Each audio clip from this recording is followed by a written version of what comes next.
हिंगोली आणि मानवत या ठिकाणी त्यांच्या मोठ्या हर्षोल्लासामध्ये या ठिकाणी स्वागत करून त्याचा जल्लोष साजरा करण्यात आले. काय सांगा? आदरणीय आमचे नेते एकनाथ शिंदे साहेबांनी आमच्या शहीद भाईवर विश्वास ठेवून त्याला उमेदवारी दिली. एक अल्पसंख्याक उमेदवार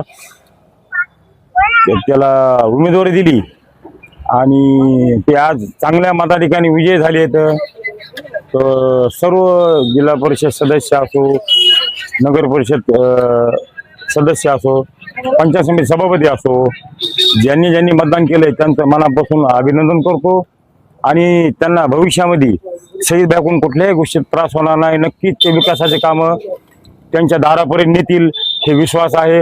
आणि ज्या ज्या माणसांनी महायुतीसोबत धोका केलाय, गद्दारी केली, त्या माणसांना आदरणीय आमचे वरिष्ठ नेते एकनाथ शिंदे साहेब पाहतील, आमच्या राज्याचे मुख्यमंत्री देवेंद्र फडणवीस पाहतील, आमच्या आदरणीय वहिनी सुनीत्रा वहिनी पवार पाहतील. यांना नक्कीच भविष्यामध्ये धोकेबाजीचा त्रास त्यांना नक्कीच होणार आहे. म्हणतात की धोका दिला, नेमका धोका कोणी दिला? आता ते आमचे वरिष्ठ नेते पाहतील. आमचं महायुतीचं मतदान 308 होतं, तर 242 पडतं कशामुळं? राजकारणाचा विषय स्थानिक स्वराज्याच्या विधान परिषदेच्या आपलं निवडणूक आहेत. यामध्ये म्हणजे महायुतीचे आपले काही आमदार आहेत. ते आमदारच्या आता काही जन धोका द्यायला ते वरिष्ठांना नक्कीच लक्षात येतंय. 308 आमचे असताना जर आम्हाला 242 पडतंय, याच्यात नक्कीच समजा आमच्या कोणतरी जवळच्या माणसानं धोकेबाजी केली, त्याच्या वरिष्ठाला नक्कीच ते लक्षात येणार आहे आणि वरिष्ठ लोक त्याच्यावर नक्कीच पायबंद घालतील, त्यांना धडा शिकवतील, त्यांना कोणत्या विकासाच्या कामापासून वंचित ठेवतील. शिवसेनेच्या शिंदे गटाच्या काही महिला जिल्हाध्यक्ष यांनी हेच आरोप केला. म्हणजे नेमकं तुम्ही नाव कोण घेणार आहे तुम्ही? आता नाव घ्यायची गरज नाही, समजायला माहित आहे की दोन आमदार कोणचे फितूर झाले. तर कोण आहेत? आपलं विटेकर आणि रत्नाकर कुठे आहेत का? असं तर समजी चर्चा तीच आहे. पण आमचे वरिष्ठ नेते ठरवतील ते की त्यांनी धोका द्यायला का दुसरा कोणा धोका द्यायला. ठीक आहे, धोका दिला तरी पण तुमचा विजय झाला ना. विजय झाला, पण आमचा अधिक मताधिकाने विजय अपेक्षित होता, ते कमी मताधिकाने विजय झाला, याची आम्हाला थोडीशी नामुष्की वाटते. ठीक आहे, आमच्या शहीद भाईचा चेहरा इतका पाण्यासारखा निथळ पाण्यासारखा चेहरा आहे. त्या माणसाला धोका अजिबात अपेक्षित नव्हता. त्यानं प्रत्येक गोरगरीब स्तरातील लोकांना सहकार्य केलेले, गोरगरीब माणसांना मदत केलेली, आरोग्य सेवा असेल, दुसऱ्या कोणत्या सेवा असतील, त्याने नक्कीच प्रत्येकाला मनातून सेवा केलेली आहे. आणि अशा माणसाला जर समजा महायुतीमध्ये जर कोणी गद्दारी करत असेल तर वरिष्ठ नेते त्याला नक्कीच त्याचा जाब विचारतील. विजयी उमेदवार सईद खान यांनी गेल्या मागील बी काही विधान परिषदेच्या निवडणुकीमध्ये सांगितलं होतं की माझ्या पाठीमध्ये खंजीर खुपसला. तेच आहेत का?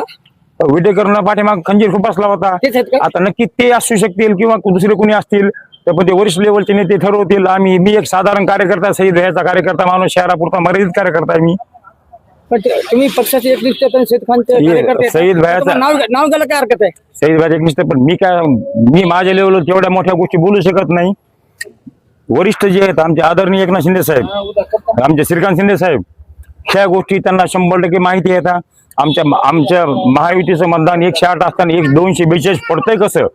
मग फितूर कोण झालं आणि गद्दारी कोण केली हे नक्की त्याच्या लक्षात आलेले आहे. त्याचे वरिष्ठ लेवलवरती ते चौकशी करतील आणि नक्की त्याला ह्या गोष्टीचा त्रास देखील होईल आणि त्याला धडा देखील वरच्या लेवलवरून होईल. आम्ही तर साधारण कार्यकर्ते. मानवत मध्ये तुमचं नाव चांगलं आहे, तुम्ही सामाजिक कार्यकर्ते तुम्ही पदाधिकारी येतं, नाव द्यायला हरकत काय? तुम्ही काय म्हणजे कोणाला भ्यालेत का? नाही, आम्हाला भीतीचं कारण नाही का ना. आमच्या पाठीमाग खंबीरपणे शहीद भाई उभे आहेत, एकनाथ शिंदे उभे आहेत, श्रीकांत शिंदे आहेत. कोण आहे फितूरचं नाव सांगा?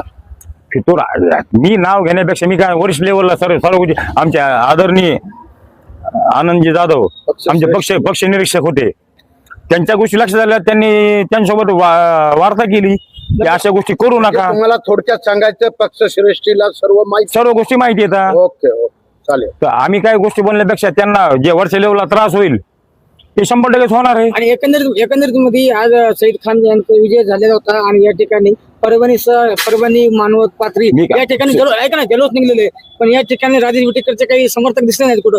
काय वाटतं? धोका देणारे माणसं कशी समोर येतील? पाठीमागं थांबता समोर उभे राहून काम करतील आणि नक्कीच शहीद भाईला भविष्यामध्ये 1-6 महिन्यामध्ये अल्पसंख्याक मिनिस्ट्री भेटलीच पाहिजे अशी आम्ही शिंदे साहेबांसोबत आणि श्रीकांत शिंदे साहेबांसोबत आम्ही विनंती करू. आणि गोरगरीब शेतकऱ्याच्या पाठीमागं न थांबता समोर येऊन त्यांनी काम करावं, कर्जमाफी करावी व शेतकऱ्यांना दिलासा द्यावा ही आम्ही त्यांना विनंती करू.